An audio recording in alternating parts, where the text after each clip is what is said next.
وَلَقَدْ يَسَّرْنَا الْقُرْآنَ لِلذِّكْرِ فَهَلْ مِن مُّدَّكِرٍ. قال رسول الله صلى الله عليه وسلم: بلغوا عني ولو آية. آج انشاءاللہ تعالی ذکر اللہ کی فضیلت کے متعلق احادیث مبارکہ پڑھیں گے۔ حضور نبی اکرم صلی اللہ علیہ وسلم نے فرمایا: لا یزال لسانک رطبا من ذکر اللہ، تیری زبان ذکر الہی سے ہمیشہ تر رہنی چاہیے۔ ذکر الہی ہر عبادت کی اصل ہے۔ تمام جنوں اور انسانوں کی تخلیق کا مقصد عبادت الہی ہے، اور تمام عبادات کا مقصود اصلی یاد الہی ہے۔ کوئی عبادت اور کوئی نیکی اللہ تعالیٰ کے ذکر اور یاد سے خالی نہیں۔ نحمدہ ونصلی علی رسولہ الکریم۔ اعوذ باللہ من الشیطان الرجیم، بسم اللہ الرحمن الرحیم۔ عن انس رضی اللہ تعالی عنہ قال قال رسول اللہ صلی اللہ علیہ وسلم: لا تقوم الساعة حتى لا يقال في الأرض الله الله، رواہ مسلم۔ حضرت انس بن مالک رضی اللہ تعالی عنہ سے مروی ہے کہ رسول اللہ صلی اللہ علیہ وسلم نے فرمایا کہ قیامت اس وقت تک برپا نہ ہوگی جب تک دنیا میں اللہ اللہ کہنے والا کوئی نہ رہے گا۔ رسول اکرم صلی اللہ علیہ وسلم کا ارشاد گرامی ہے: دل دو چیزوں غفلت اور گناہ سے زنگ پکڑتا ہے، اور دو چیزوں سے ہی زنگ دور کیا جا سکتا ہے اور دل کو روشن کیا جا سکتا ہے، ایک استغفار اور دوسرا ذکر الہی۔ ذکر کے معنی یاد کرنا، یاد رکھنا، چرچا کرنا، اللہ عز و جل کو یاد کرنا، اسے یاد رکھنا، اس کا چرچا کرنا، اس کا نام لینا ذکر اللہ کہلاتا ہے۔ دین اسلام میں ذکر الہی کی بہت فضیلت ہے۔ نبی کریم صلی اللہ علیہ وسلم نے ہمیں ذکر الہی پر اللہ رب العالمین کی طرف سے بے شمار انعامات اور درجات کی بلندی کا وعدہ کیا ہے۔ نبی کریم صلی اللہ علیہ وسلم نے ذکر الہی کو گناہ کو مٹانے والا کہا ہے۔ نبی مہربان صلی اللہ علیہ وسلم نے کثرت کلام سے منع فرمایا ہے اور ہر وقت ذکر الہی میں مشغول رہنے کا حکم دیا ہے۔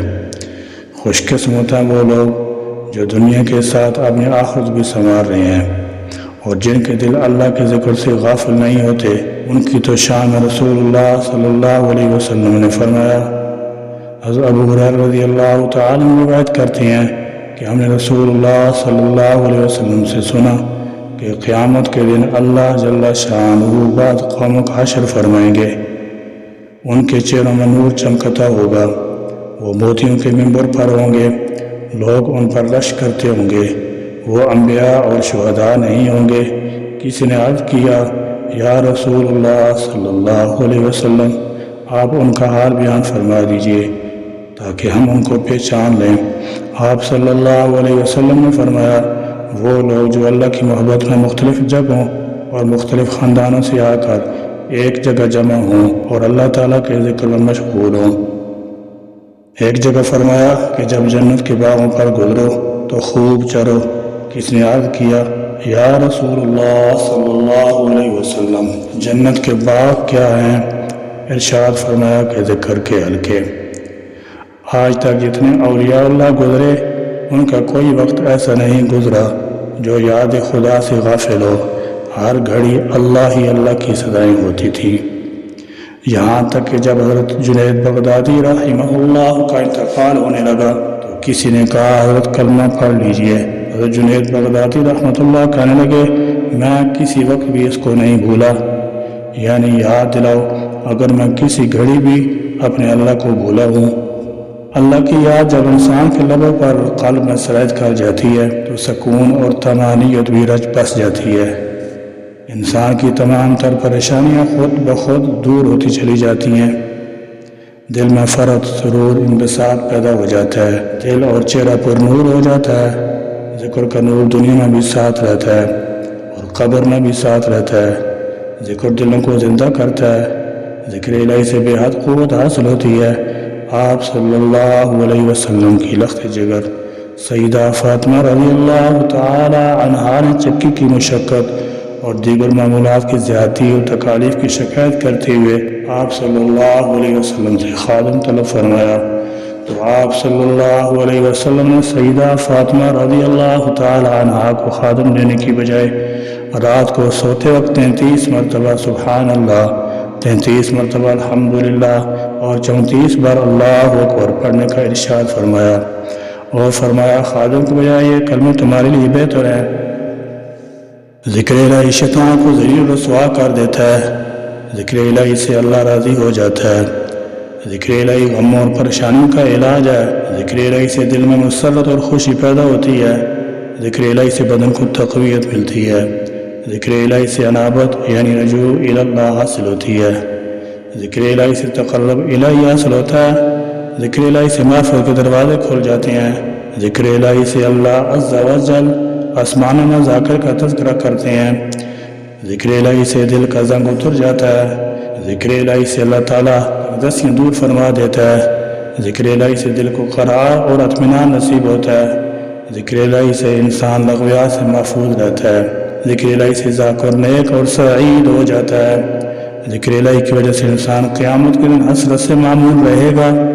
ذاکر کو ذکر الہی کی برکت سے وہ نعمتیں مل جاتی ہیں جو مانگ کر لینے سے بھی نہیں ملتی۔ ذکر الہی تمام طرح عبادات سے آسان اور افضل ہے، ذکر الہی سے جنت میں درخت لگتے ہیں، ذکر الہی سے دنیا میں بھی نور، قبر میں بھی نور اور آخرت میں بھی نور حاصل ہوگا۔